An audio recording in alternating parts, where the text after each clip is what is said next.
Aha, on je ispred Vršca. Da. Danilo? Ako se nečega plaši, plaši se visine. A onda smo se dogovorili da pokažete nove simbole okoline Vršca. To su u stvari vetroparkovi. U jednom od njih, a tamo ih ima dva u okolini Vršca, se nalazi i naš Danilo. Koji si odabrao? Dobro jutro iz okoline Vršca, tačnije selo Zagajica. Ja se nalazim u vetroparku koji se zove La Piccolina i on je u vlasništvu kompanije Fintel Energija AD. Kažu da su oni pioniri kada je reč o ovim vetroparkovima. Znate već da se plašim visine, tako da sam se spustio na majčicu zemljicu. Inače, ovi propeleri se nalaze do čak 175 metara. Sad, da li sam u pravu, reći će mi Milan. Milane, dobro jutro. Dobro jutro.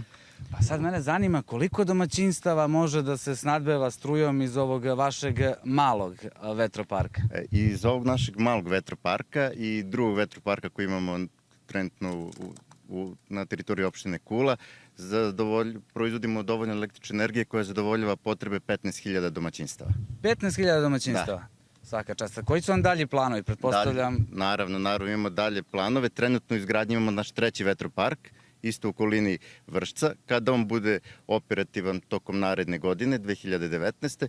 onda će sva tri vetroparka proizvoditi dovoljno električne energije da zadovolje potrebe 60.000 domaćinstava. Sad, kompanija Fintel Energija AD trebalo bi u narednom periodu na Beogradskoj berzi da realizuje inicijalnu javnu ponudu akcija. O čemu se tu radi i šta to znači zapravo za vas? Tako je, nakon skoro 80 godina bit ćemo prva kompanija koja će putem inicijalne javne ponude biti listirana na Beogradskoj berzi. To nam dosta znači zato što je to jedan novi način prikupljanja dodatnog kapitala za dalji razvoj kompanije i dalji razvoj svih projekata koje imamo u planu. Koji je značaj ovih vetroparkova inače za Srbiju? Pa značaj vetroparkova je višestruk. Na prvom mestu dobijamo električnu energiju iz obnovljivih izvora energije, takozvana zelena energija, što ima značajan uticaj za očuvanje čovekove okoline, zato što sad zamenjamo tradicionalan način dobijanja električne energije prevashodno iz uglja koji dosta loše utiče na čovekovu okolinu. Nešto što i mene zanima, ako iskreno, Milane, koliko ljudi uopšte radi trenutno u ovom La Piccolina vetroparku? Ja vidim samo ova dva pogona za proizvodnju struje i ne vidim čoveka. Koliko ljudi radi?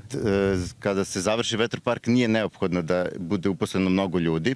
Dovoljno nekih 5 do 10 ljudi koji se bave mahom održavanjem i servisiranjem, ali u toku izgradnje učestvuje dosta više ljudi, tako da trenutno u izgradnji našeg trećeg vetroparka učestvuje preko 100 ljudi. Hvala vam najlepše. Sada ću ja nešto pokušam. Hvala vam najlepše na svim ovim korisnim informacijama. Sada će mene moj kolega Filip da isprati u ovom ludilu. Filipe, da li možemo da napravimo neku fotografiju kao da ja držim Ne možem, kaže Filip.